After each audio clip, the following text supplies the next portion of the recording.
बागेश्वर धाम के प्रसिद्ध पुजारी पंडित धीरेन्द्र कृष्ण शास्त्री हमेशा सुर्खियों में बने रहते हैं, काफ़ी विवादित बयानों के लिए, कभी बुलडोजर वाले बयान के लिए, कभी मीडिया और फिल्मों की बैकआउट की बात भी करते रहते हैं। पंडित धीरेन्द्र कृष्ण शास्त्री कई बार कथाओं के बीच में अपने एक मुस्लिम दोस्त का जिक्र करते हैं। उस दोस्त का नाम शेख मुबारक है।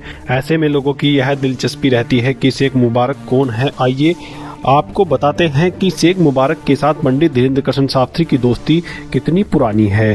पंडित धीरेन्द्र कृष्ण शास्त्री और शेख मुबारक की दोस्ती लगभग 12 सालों से है। शेख मुबारक पंडित धीरेन्द्र कृष्ण शास्त्री से 5 साल बड़े हैं। वह बमीठा के पास एक छोटे से गांव में रहते हैं। बागेश्वर धाम महाराज पंडित धीरेन्द्र कृष्ण शास्त्री का गांव गढ़ा और शेख मुबारक का गांव आसपास ही है, इसलिए दोनों की दोस्ती हो गई। शेख मुबारक बताते हैं कि धीरेन्द्र कृष्ण शास्त्री से दोस्ती उनकी एक जमाने की है, जब उन्हें कोई नहीं जानता था।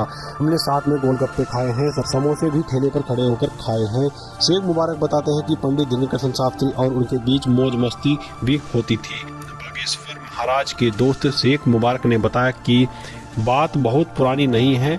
कुछ साल पहले तक पंडित धीरेन्द्र कृष्ण शास्त्री मेरे साथ आजियो में जाते थे, सजदा कर अगरबत्ती जलाते हुए माथा टेक लेते थे और खुशी खुशी आसपास जाते थे। उन्होंने कहा कि धीरेन्द्र कृष्ण शास्त्री ने कुरान भी पढ़ा है। शेख मुबारक ने यह भी कहा कि पंडित धीरेन्द्र कृष्ण शास्त्री की दोस्ती काफी गहरी है। त्योहारों में हम दोनों एक दूसरे के घर भी जाते आते रहते थे।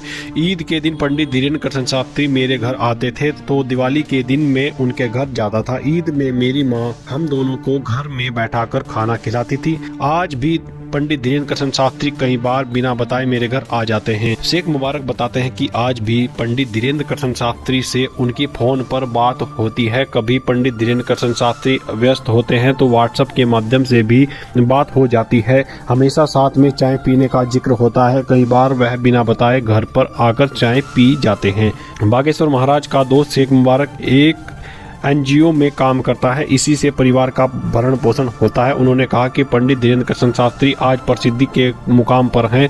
मैं चाहता हूं कि वह और आगे जाएं, हालांकि उनके विवादित बयानों से मैं सहमत नहीं हूं। तो साथियों, आज आपने जाना धीरेन्द्र कृष्ण शास्त्री और उनके दोस्त, जो एक मुस्लिम दोस्त है, उनके बीच में कैसे संबंध रहे हैं और क्या इसमें सच्चाई है। तो वीडियो आपको अच्छे लगे तो चैनल को सब्सक्राइब करें, वीडियो को लाइक और शेयर करें।